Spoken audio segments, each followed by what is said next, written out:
get by. It resides between my eyes. Walked through the fire, came out better on the other side.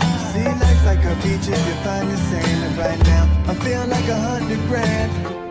You are listening to Inspired Insider with your host, Dr. Jeremy Wise. Dr. Jeremy Weiss here, founder of InspiredInsider.com, where I talk with inspirational entrepreneurs and leaders. Today is no different. I have Alex Porter of Location3.com. And Alex, before I formally introduce you, I always like to point out other episodes people should check out. And I always love to hear the different niches people are in, especially in the agency world. You know, with Location3, they go by every franchise's story and they help tell it.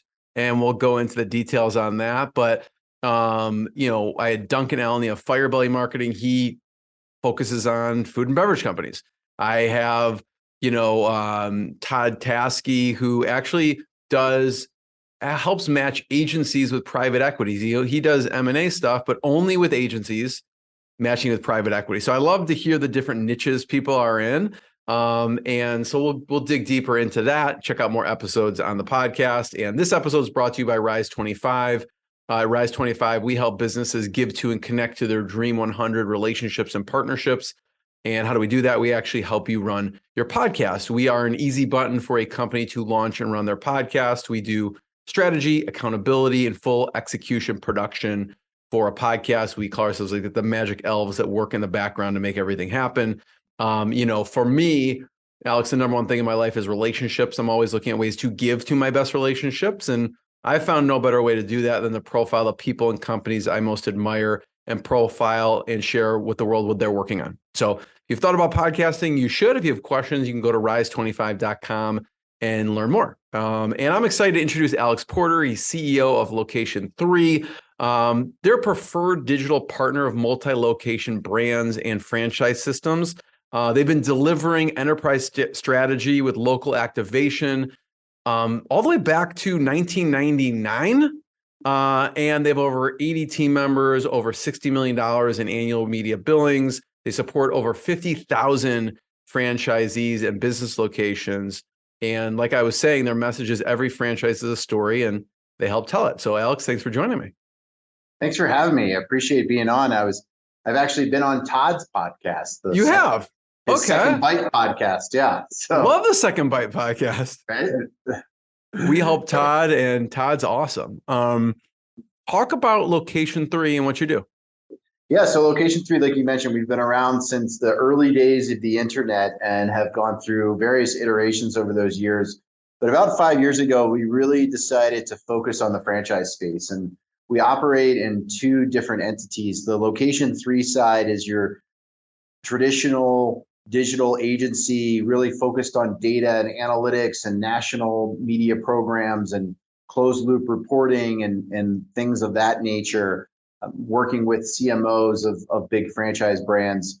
And then on the franchisee side, we've built our own platform called Local Act that is a solution for franchisees to understand their local digital marketing as well as buy local digital media. So the individual franchisee of your local tutoring company can go into the Local Act. They see where their traffic is coming from. They understand if they're getting reviews, if they're getting phone calls, and then they can understand how their local marketing is working. So they search for tutor near me. How many people clicked on that? What was the cost? Did it convert? Did people show up at their location? And then they have the ability to kind of work with our support team to understand those metrics and ultimately drive customers. For us, the end of the day is we want to drive customers and revenue for our franchisee systems. Talk about the focus. You said at one point you focused on franchises. What caused that? Yeah, so it was a moment in time where one of our biggest clients went out of business somewhat unexpectedly, and we were left really looking internally at existential crisis of who are we? What do we do? What do we do well? This was also at a time where there seemingly were thousands of digital agencies all kind of saying the same thing. We're really good at performance. We're we're ROI focused and all these things, kind of a sea of sameness. And so we looked at our existing clients that had been with us a long time and we enjoyed working with, and they were all in the franchise space. And looking at that market, we realized pretty quickly that there weren't very many agencies or any really that were focusing on the franchise space, because it's hard. It's hard when you're working with a franchise system, and essentially every single franchisee is their own CMO. And that marketing at that franchisee level is so impactful to them as an individual, right? It helps them pay for college, pay for summer camp, whatever the case might be. So there's a very vested interest in this. So when we work with a franchise system and they have 500 franchisees, every single one of them wants to be a VIP and deserves to be a VIP. But we thought that there is a lot of opportunity, and it's proved that we were correct in that assumption. I'd love to learn more about what you do and people can understand what you do. Can you talk about Wild Birds? Yes. So Wild Birds is they're all my favorite clients, but one of my favorite partners that we favorite children, with, right? They Wild Birds Unlimited. They have retail locations where they sell bird feeders and bird seeds and things like that. And when we started working with them, gosh, probably 5+ years ago, they had a very limited digital marketing plan or presence. And the team over there has the mindset of, let's test and learn. Let's try things out. Let's use data to support our hypotheses. And so we've gone from almost no digital to their locations are running paid search. They're running Meta. They're running YouTube. They're running retargeting. And then at that enterprise level, we've tested out connected TV buys and other digital marketing opportunities that are more measurable and really can kind of see the connection between a connected TV buy in a region with retail revenue rising. And not to mention the pandemic. Who would have thought that a pandemic would increase bird watching, but it sure did. And so they're a great, good for social distancing. Great for and frankly very entertaining. I'm still trying to get an Oriole bird to my Oriole bird feeder. I'm from Baltimore originally, and I have not been successful because the squirrels keep getting the oranges. But I'm not giving up hope on that. But I think why it works well is a mindset of innovation, and it's a mindset of we're truly partnering with them to understand their business, but B to drive that revenue. And the proof ultimately is in that same store revenue growth. And hey, let's try this new tactic. We're going to do it best practices. We're going to partner with our partners to make sure that we're spending each dollar as efficiently as possible. And the payoff is in their success. And that's why the franchise space is so rewarding for us as a company and for our teammates here at Location3 is we hear about it all the time. We get on a phone call with a franchisee who said, I've never had so many customers. This is unbelievable. How do I do more? And of course, there's some that are frustrated and maybe need some education on how YouTube videos work and why that's not going to directly correlate to a sale online and things like that. But for the most part, it's a very rewarding and very instantaneous feedback that we get from working in this business. Alex, how do you navigate? You said there's challenges with any niche and with franchises. How do you navigate, the corporate versus the individual franchisee? Does it typically happen where you're talking to corporate and they want to disperse you? Because listen, ultimately it's going to benefit them if you're driving tons of sales to their locations. Right. They want this to happen across all their locations, or typically as it happen, you're working with one and then word spreads from there. Yeah, we currently start at the franchisor level, so at the enterprise level, because they are kind of the guardians or the stewards for their franchisees. It's their responsibility to make sure that they're assisting their franchisee in their marketing efforts. But for the most part, the franchisee does have some flexibility to do kind of whatever they want. in some regards. They're typically paying a percentage of revenue back to corporate for an ad fund, and then that ad fund can go to fund a lot of different things. So our process is to get to know the franchise system, get to know how that relationship works from a funding perspective. Our goal would be for the franchisor to say, hey, we're going to work with LocalAct. They're a preferred vendor. You're going to get some preferred pricing by working with them because of our relationship. You're going to get some additional support. And then the best thing for us to do is to go to their annual conference. Most franchise systems have one time a year, they bring all their franchisees to one place. There's sessions on operations and finance and marketing, and we get to be there in person, and shake hands and walk people through the data. And we typically see adoption skyrocket after something like that, whether that's, hey, we just rolled out YouTube in the platform, you should be on YouTube and here's why. Or, if it's a brand new system we're just starting working with, we're going to see a lot of signups there. And then throughout the year, we're continuously engaging them with education opportunities. We'll put on webinars, send out information to them.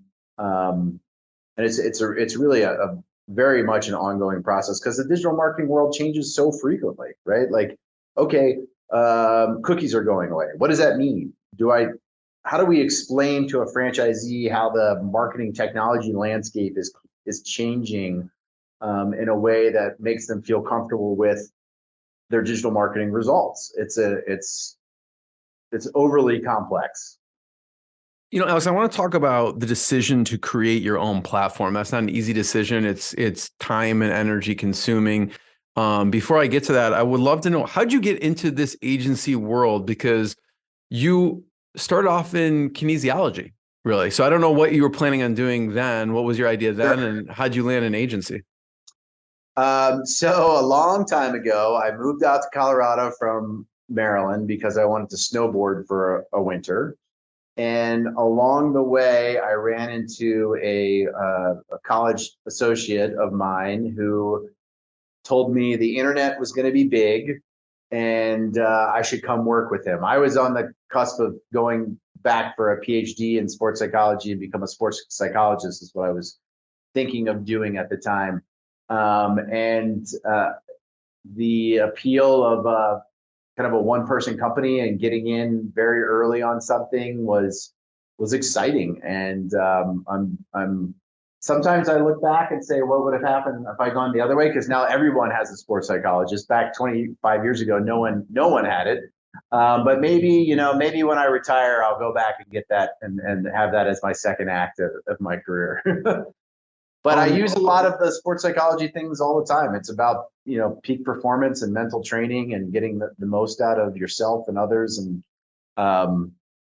it's a lot of leadership. How has your responsibilities changed throughout the courses of your, positions, raising up from vice president, president, chief strategy officer to CEO? So along with kind of the growth of the company and size and scope, there was just a lot of needs to be met along the way. And our founder, Andrew Beckman, is still actively involved in the company as our chairman and chief ambassador. But as we progressed, it was really the transition into the franchise space and into developing our own technology that I moved into the CEO role. That was a little bit more outward facing than inward facing. We have a great team here that is really doing a great job of running the business. And I'm looking at, what are our next opportunities? Where do we go from here? What partnerships do we need to put in place? Much more involved in the technology development and what we're doing from that perspective. We're currently and have been for the last year and a half, and this is where kind of our relationship with Todd came into play, is what is the capital opportunities for us as a company, as an agency, if we were to look for capital to accelerate our growth in technology and to gain more market share. So that's something that's top of mind for me right now as well. Talk about the decision to create your own platform, right? I mean, most agencies don't. It's a big undertaking. I'm sure there a lot of went into that decision. Yeah, so a long, long time ago, before a company called Yext existed, we were doing listings management, so location data management, and we started to build our own platform for that tool. And it really started as a database, and then along with the database, let's kind of visualize some of that data. And so that was even before the focus on the franchise space. That's when we really focused on the multi-location space. Then with the franchise space, the franchisees wanted their information in a platform or a dashboard. And instead of just building maybe an Excel dashboard or Google Data Studio or something along those lines, we really realized the value of hosting all of that data and then also interfacing with the various technology platforms and their APIs from a push and pull perspective to be able to optimize those campaigns. And more so, it was around aggregating the data across the various channels. So, Google versus Instagram versus a programmatic buy versus, in the future, a connected TV buy. All those pieces of information need to be fed into kind of a marketing optimization platform to be able to get the best ROI out of what you're doing on that local level. And then, add into the fact that your data is somewhat limited because it is on that local level. So statistically significant results and et cetera, et cetera. So why did we build the platform? It was because our clients were asking for it. There wasn't a solution in the marketplace. And we also thought that our company would be more valuable if it had this technology component to it and go away from just a services-based business to really a technology-enabled services business to more and more technology-focused as we go through this process. I mean, we're not going to out-Google Google. We're not going to optimize better than Google can, but we can throw on that layer on top of it where we're taking into account organic traffic and social referrals and these sorts of things, and how those having negative reviews impact your conversion rate on paid and things like that. There's a lot of technology plus kind of artificial intelligence that takes some of the guesswork out and really make sure that we're getting the biggest bang for our buck at that local level. Alex, what type of new hires do you need to start to implement that, right? Because it's like, yeah, it sounds great. It's a big undertaking, right? Who did you need to have to put this in place? Well, we built out our own software engineering department, and so you're going to need a database person, a UI, a middle layer person, a director of product, a project manager, and then a lot of kind of data analysts and data scientists to help us understand how this works. And as AI and machine learning have exploded over the last few years, there's a lot of opportunities to incorporate these new findings and new opportunities into our data. So you kind of feed the machine the data, and it does the rest. The big decision. We were talking before we hit record about different products that you offer. And I think always as a company, there's products that a company has that they feel should have quicker adoption and more adoption, right? So I'd love to have you walk through one of those products that you think, you know what, this should be exploding more than it is. Yeah, I mean, the software just as a whole, the LocalDoc software platform as a whole, is an amazing tool for any franchisee that would definitively 100% drive them customers at an effective cost per acquisition. And why we don't have 50,000 people on the platform instead of 5,000 is something that I'm working through and have been working through to understand. And I think a lot of it has to do with the franchisee is not a marketer. It's not their full-time job necessarily. They have a lot of things that are going on, and maybe they are still doing all direct mail, or maybe they're still doing all something else.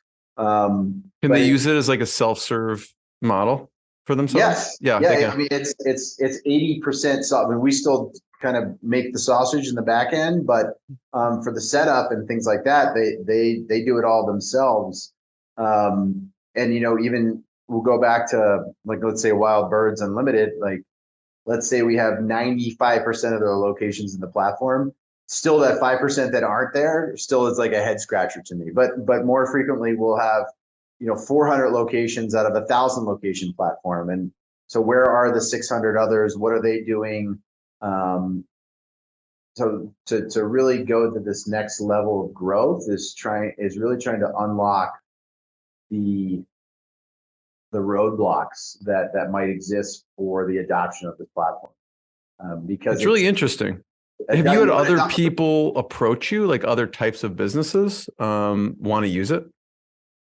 Like non-franchise businesses? Yeah, like agency. I mean, I don't know. There's a lot of applications for that outside of franchises, but I know you're focused really on franchises. Yeah, we are exploring other revenue opportunities beyond the franchise systems right now, for sure.